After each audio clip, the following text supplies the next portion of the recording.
Hi, I'm Claire McCracken. I'm a PhD candidate at RMIT University. Today I'll be discussing one of the projects that forms part of my practice-led research PhD. I'm really sad that I can't be at the conference with you. Unfortunately, I'm the associate producer of a conference at RMIT that starts tomorrow, so I just couldn't make it. But thank you for listening to this pre-recorded presentation, and I'm looking forward to catching up with you all in person over Skype. So on the 21st of July this year, I boarded a container ship, the ANL Warringah, and steamed from Australia to China, dwelling in motion for 13 days. The route roughly mirrors that of my great-great-grandmother, Elizabeth Amy Cathcart Payne, who travelled unaccompanied from Australia to Asia by ship in 1874. Elizabeth's diary, a well-thumbed, handwritten notebook, has been passed down through generations of our family as a treasured document that demonstrates how our family came to settle in Australia. What you'll hear today is a heavily abridged version of the diary that I wrote while I was on the ship. While you listen to that autoethnographic writing, on the screen, some of the mixed media artworks that were made and some of the field photography that was produced during my voyage will be screened. The field photography was captured by my partner and collaborator, Andrew Ferris, who travelled with me, and that will be clearly labelled so you can differentiate. The artworks that you'll see created by me grew directly out of the experience of being at sea. At times, this will be quite clear as I've been able to match the artworks on the screen to the content that I'm reading out in the diary. However, at other times, this was not possible because this is only a 12-minute presentation. So you may want to ask how certain works grew out of the exercise of being at sea during my Skype conversation. As I only have 12 minutes, I've decided not to describe the work in any detail or unpack it, as I'm hoping the creative writing will do this to a certain extent anyway. So finally, before I get started, it's important to note that as a way of embodying my great-great-grandmother's experience, lifting her experience off the page of her diary, I created a costume that I wore to explore the boat daily. The costume was comprised of a pair of navy blue overalls, which is the uniform of contemporary merchant shipping today, a corset, a long section of fabric which was roughly the length of a Victorian skirt, and a mask of Elizabeth's face. It was a costume that bridged that gap between the 19th and 21st century. Trapped on the inside. Ports are the most dangerous and busiest site encountered in the life cycle of a container ship. The rising cost of port dues and customs fees means that shipping companies try to turn a ship around as fast as possible, putting all hands on deck to make this achievable. Consequently, to keep us out of the crew's way and away from the dangers of containers floating from ship to shore, my partner and I were confined to the accommodation block for the first 24 hours until we left the port. We spent the first couple of hours enjoying the view out our cabin window, a stack of containers framed by an insipid green curtain with a delicately ruffled pelmet of the same colour. I'd imagined that the ship interior would be slick and clinical with hardened industrial edges, but this curtain, along with the silk trimming of a sunburnt orange blanket covering over our bed, was not just soft but incredibly homely in a 1950s house-proud kind of way. Other than the view, the only other evidence that we were in a ship made for hard labour was some oily fingerprints on the edge of the curtains from a previous inhabitant. From here, the sounds of the port were extra loud, rumbling around the boat as if they were in conversation. Once we felt at home in our room, we decided it was time to explore the rest of the accommodation block, so I jumped into my oversized, ultra-practical navy blue coveralls before wrestling my upper body into the corset. Sweaty and hot from the effort, I then attempted to put on my shoes and realised I'd made a rookie's mistake. My lower back was so inflexible it took 3 goes and a very deep breath to pick them up. I then tried a series of awkward positions and applied as much will as I could muster, but there was no way I could put them on. Deflated and defeated, I perched on a chair because a corset prevents all lounging and forces you to sit on the very edge of your seat and dejectedly ask my partner to put my shoes on. On Deck A, we entered the crew's mess, a large space filled with the detritus of busy sailors, including fresh fruit, bottles of water, and some discarded pieces of clothing. Red and white gingham tablecloths with a protective sheet of vinyl covered the tables, along the edges of which you could see the same oily fingerprints that girted our bedroom curtains. On the wall hang a 2018 calendar with a photograph of a young Asian woman, completely nude, body turned away from the camera so you could see the side of one breast and the contour of her bottom. The title of the calendar read, "Gratsam Maritime Services, Shanghai, your reliable ship chandler at all ports of China." Growing up in 1980s Australia, these posters, part utilitarian calendar, part pornography, part advertising, were standard issue in auto mechanic shops. Slowly throughout the 1990s, they disappeared from the central part of the shops to the depths of offices rarely visited by customers, or to the workers' toilets. While these posters are a familiar symbol of a sexist, all-male work environment, as a woman they make me feel eminently out of place. While men 1 to 22 outnumbered me, I did not consider it. I felt at home in my floating leviathan, connected to its rhythms. However, the poster was one of those shocking everyday reminders of not belonging that women and other minorities often experience. From the crew's mess, we walked along the galley full of large-scale stainless steel contraptions designed to feed a large amount of people at a low cost, and entered the officers' mess, the place we would eat while on board the ship.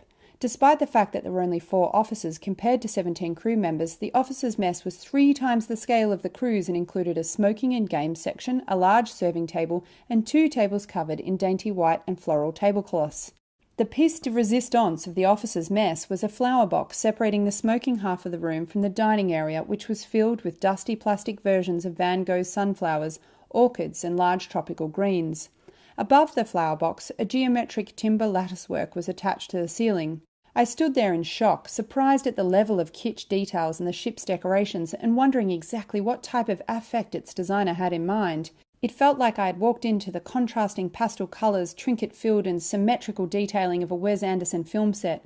Interestingly, there was no pornographic calendar in the officers' mess, just the gentleman's version, a Paul Gauguin print depicting a relaxed, semi-clad Tahitian woman and her dog, trimmed in a golden frame. Fresh air at last. For the first exploration of the ship, I left my costume behind so I could concentrate on handrails and slippery steps while working out the layout of the ship. At 272 metres long, 40 metres wide and 12 stories high, the footprint of our Leviathan was vast. I'd felt this scale profoundly when we walked up to the vessel docked in the port. On board ship, however, this immensity was compounded by a creeping sense that you were alone. There were 21 crew on board, busily maintaining the ship, squirreled away in its layers and folds, navigating its vast decks, but after several hours of exploration we saw none of them. Distracted by the textures of the ship, this sense of isolation would fade in and out of consciousness, but when you became aware of it, there was always a couple of seconds of confusion, like the feeling you get when you apprehend halfway through an impassioned narrative to a loved one on the other end of the phone that you've lost reception and are in fact talking to yourself. The more I got to know the ship, the more I learnt to read the presence of people, even if I wasn't seeing them. Near the CO2 room, you'd discover a pair of gloves, still expanded from the presence of a hand, sitting waiting for a worker, the pads on the palms imprinted with the oil of the ship, outlining the unique shape of the wearer's digits. Even without the body, the human scale and texture of these gloves, contrasted against the solidity of the ship's steel, would momentarily fill you with the warmth of human presence. Another time, just as I found myself reflecting on the fact that what I was experiencing was similar to what an autonomous vessel might feel like, I found myself stopped in mid-thought by the presence of a metal bucket. Filled with the tools used to battle the ship's rust, the bucket was sitting beside a particularly dented piece of deck where the rust had started to eat through the layers of steel. Its handle remained upright, at hand height, as though it had been placed only seconds ago. Like Myron's Discobolus, the arrested handle, prepared for a task about to be undertaken by one of the crew, created a picture not just of a single human movement, but of a sequence of movements. As in a GIF, I could imagine a simple series of actions with a beginning, middle, and an end that I played on repeat in my mind until I no longer felt alone. Collectively, these objects felt like moments of resistance against the scale of the boat and the loneliness of working not only at sea, but of feeling solitary in such a vast and dangerous environment. In his book, The Practice of Everyday Life, Michel de Certeau discusses the ways in which the everyday individual unconsciously resists the consumptive design of the city, not consciously or in an organised sense, but through their everyday actions. For example, he argues, the simple act of walking could be seen as a process of appropriation of the topographical system on the part of the pedestrian, as the footfall of the pedestrian momentarily appropriates, claims, and takes ownership of space through the simple act of occupying it briefly. As such, these object-based human interludes that I discovered as I explored the ship were momentary reminders that despite its utilitarian industrial use, the ship was both a home to 21 people and that its continuous journey, zigzagging the sea, only made possible by their daily commitment to it. There were other beautiful objects that expressed this resistance too, and hinted at the life beyond the daily grind of fixing rust spots and repairing engines. Moments, for example, where the crew had found a way to commandeer the utilitarian purpose of the boat into objects of leisure. My favourite example of this was a swing made from looped recycled rope and a single board which swayed delicately at the back of the ship, framed by a proscenium arch of grey steel. These interludes were not so much a momentary resistance but a lasting indelible mark that could have been enjoyed by many different crew members throughout the life of the ship. In this sense, the swing and a beautifully ramshackle, retrofitted basketball ring reminded me of a desire path cutting across a space ill-formed for pedestrians, made by hundreds of thousands of people resisting the footpath's inconvenient direction to make their own far more convenient path. The whiff of globalization.